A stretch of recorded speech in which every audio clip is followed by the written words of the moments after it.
My name is Bob the Drag Queen, and this is Only Child.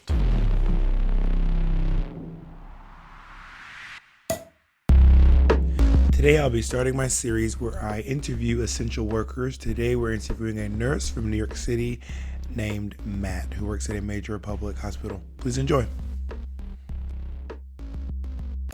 This is my dear friend Matt. Matt is a nurse here in New York City at a very major public hospital. And a couple of days ago, I was like, oh my goodness, I really want to interview some essential workers. I just, if only I knew a nurse. And then at some point I realized, oh my God, bitch, I fully know a nurse because Matt and You do? We're friends through your ex. Your ex was a popular drag queen in New York City, and Yes. he and I did drag together for years. So me and Tara were like these drag sisters for 7 years now. And then through that process, you were a drag husband. I tried my best to be. I was, present probably at nearly 95% of the shows, I think. Yeah, you were a pretty good drag husband. You were like always there. You and what's Dusty Ray Bottoms? Mark Singer. Mark Singer. Yeah. Oh yeah. Yeah, you and Mark were like really the drag queen husbands, always in the audience cheering, giving out dollars. Trying to get things started, that's right. Throwing back a few drinks here and there, having a good time. That hard-earned money, honey, giving it to the drag queens. So that's right. I just want to talk a bit. First of all, thank you so much for taking time to do this. Matt is not only a nurse, but Matt is also a nursing student. Matt is back in school. Are you getting like a master's degree or something? Girl, I wish. I'm going for like a third bachelor's. I'm just adding bachelor's after bachelor's, but just advancing the degree to a larger end of likely nurse anesthetist in the future. So this is your moving forward. Third bachelor's degree? Wow, she is well read and scholarly. Yeah, I don't know. Like, maybe I should do the master's here eventually. It'd be logical, but just holding steady with, I didn't finish my bachelor's, so I'm not giving any advice to anyone about college degrees. You're probably doing it right. You have a job, and you're essential, so keep doing what you're doing. Also, I want to talk a little bit about what it's like to be an essential worker, and not only that, but a healthcare worker in 2020, especially in New York City. I mean, this is essentially the COVID capital of the world. I mean, we have more documented cases here, I think, than any city in the world. We do. We definitely are the epicenter. I can tell you that I've been a nurse for about 10 years now, and this is truly unlike anything that I have ever experienced in my nursing career and all the 10 years that I've been working. My experience is primarily critical care, so I work in a cardiovascular recovery room for patients directly after heart surgery, but with COVID, all essential or non-essential, surgeries have been canceled. So now I'm placed in the COVID designated ICU, which is pretty stressful at the moment. Is COVID just taking over the hospital? Yes. Is it booting out other departments?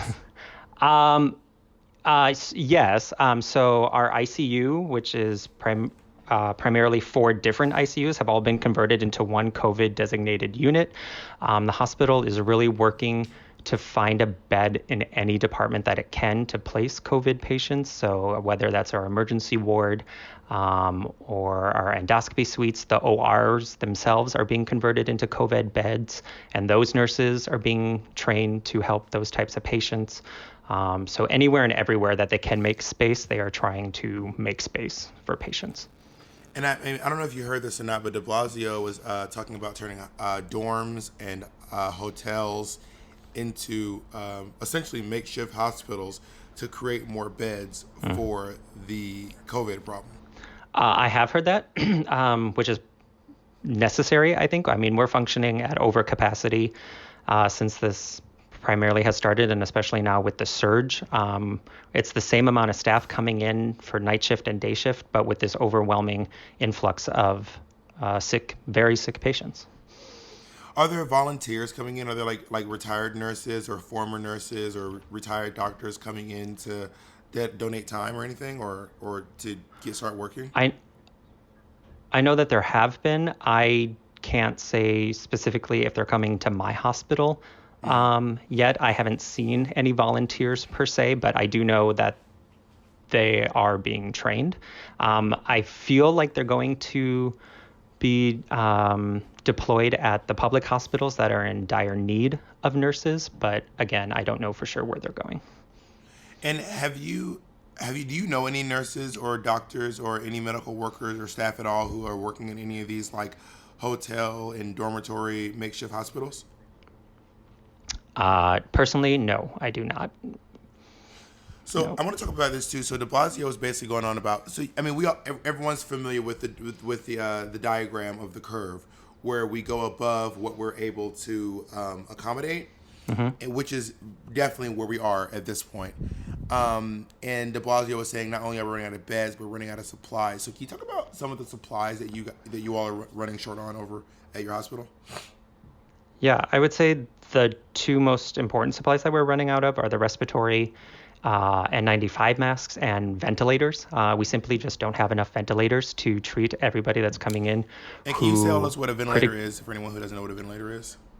Absolutely. It's a machine that essentially performs the function of your lungs. So if your lung capacity or compliance is impaired to the point where you're in respiratory distress, so short of breath that you have trouble breathing or your oxygenation and ventilation are impaired, the machine will be connected to a tube that's inserted via your mouth into your throat, into your airway, and it'll help your lungs to oxygenate and ventilate appropriately.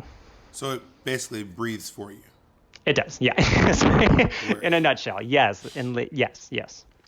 So you ran out of ventilators, and you said what was the other thing? The respiratory masks. So ideally, the N95, that respiratory masks should be a one-time use, one patient, one sort of trip into the room. But with them being in critically low supply, we have to just reuse them for multiple shifts, weeks at a time. If you're lucky to find a mask, you hold on to it till it literally breaks from your face, and then hopefully can get a new one. But all supplies are just at their lowest thresholds: gowns, gloves, even visors to protect our eyes. We were forced to go out and buy our own supplies, like chemistry goggles, to protect when we have to go into the room. Like it's a really dire situation right now. And we've all been seeing these pictures online of nurses with like bruises around their faces because I don't imagine that you're meant to wear these goggles or this protective wear for this long. Correct. Yeah, not for this duration. Typically, you would don the protective equipment, go into the room, do your task, and take it off, wash your hands appropriately and leave the room and then get a brand new supply. But not every patient would require this level of protective gear to be worn before entering their room. So now what's happening is nurses and healthcare workers, frontline workers, put on all of this equipment, notably the masks and the goggles, and keep it on for the duration of their 12, 13-hour shifts.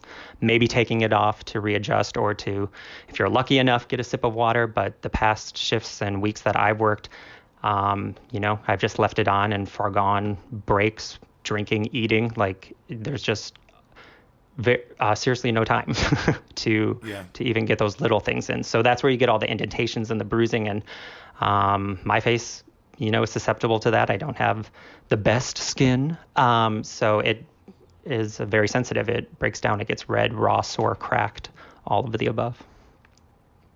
And tell me, we were talking on the phone the other day about the gowns.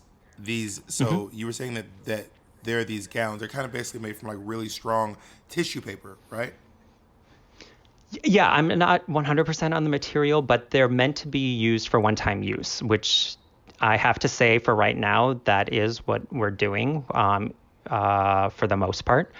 So you put on the gown as a barrier, go into the room, do your cares and interventions, take it off and exit the room. So for any task, you're putting on a new gown, hopefully. And I wonder do you know if the hospital has a plan for when they run out of gowns?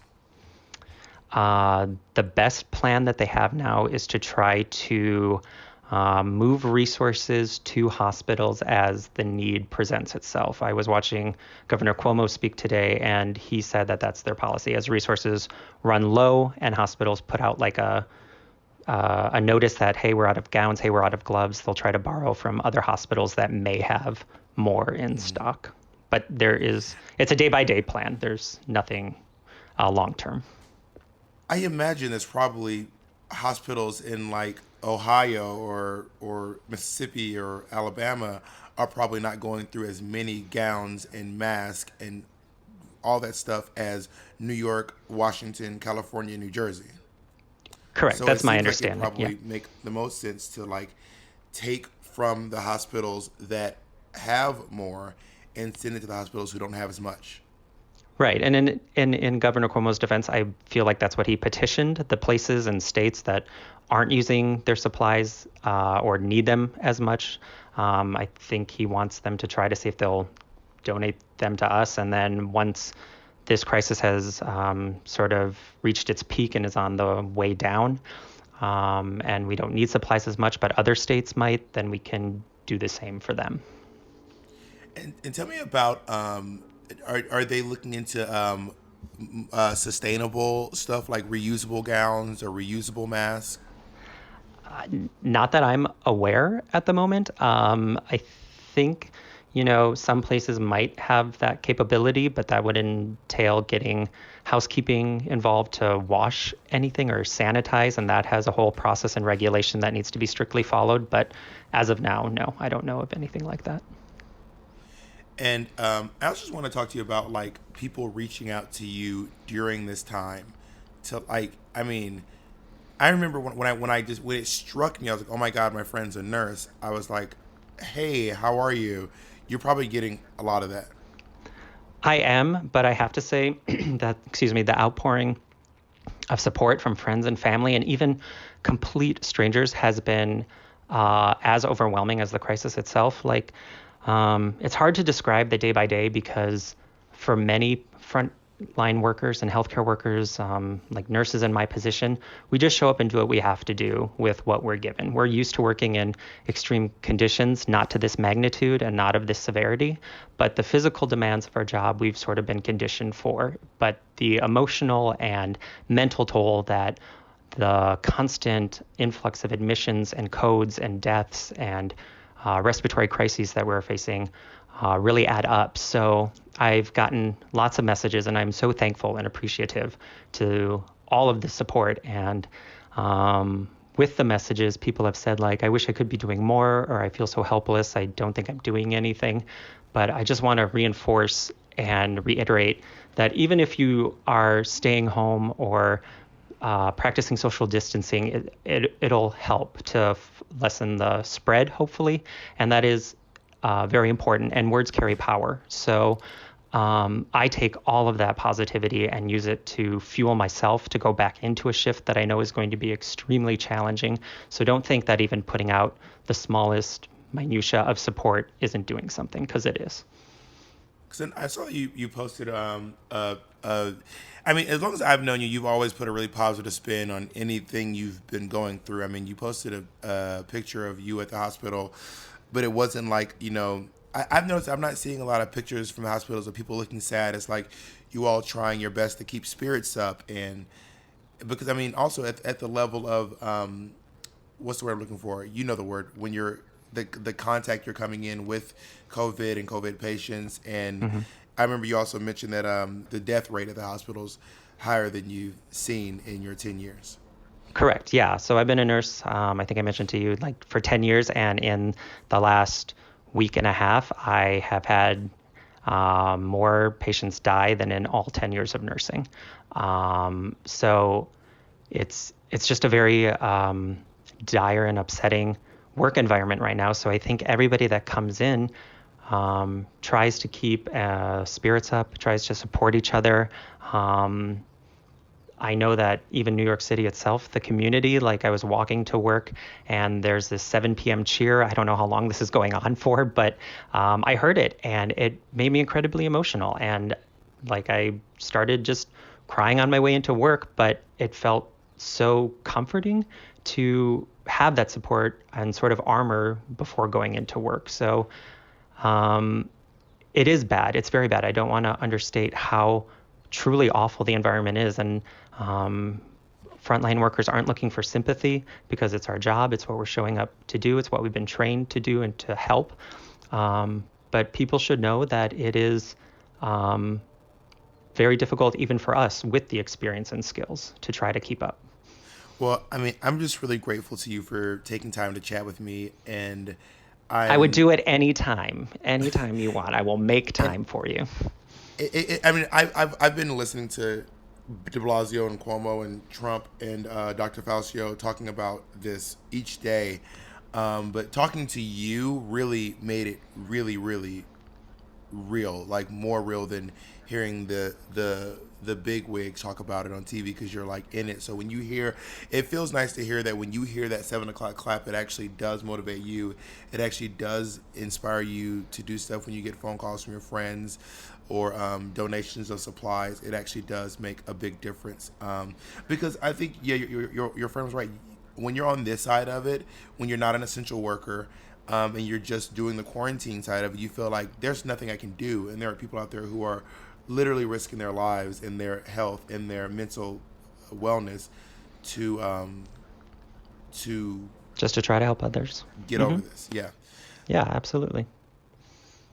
I'm so grateful to you, and I've always really enjoyed you, and thank you for your service. It feels like you're in the military, but that's probably what it feels like to be a military. Yeah, I mean, people have made that comparison. I have no war experience, but this is a battle, so I can see how the analogy would fit. But again, thank you for being you and using your platform and your voice to try to personalize and connect this message, because I think that's important as well. Like, we're just bombarded with numbers, and the numbers keep coming in, and it can sort of make you numb to the human level that's going on when, you know, all of these patients coming into the hospital, at least on my floor, the ICU, you know, they don't have any visitors. It's just the patient and the machine and the healthcare workers, and rightfully so, for safety, to limit infection spread. But yeah, you need to remember that these are human beings who were, for the most part, healthy, and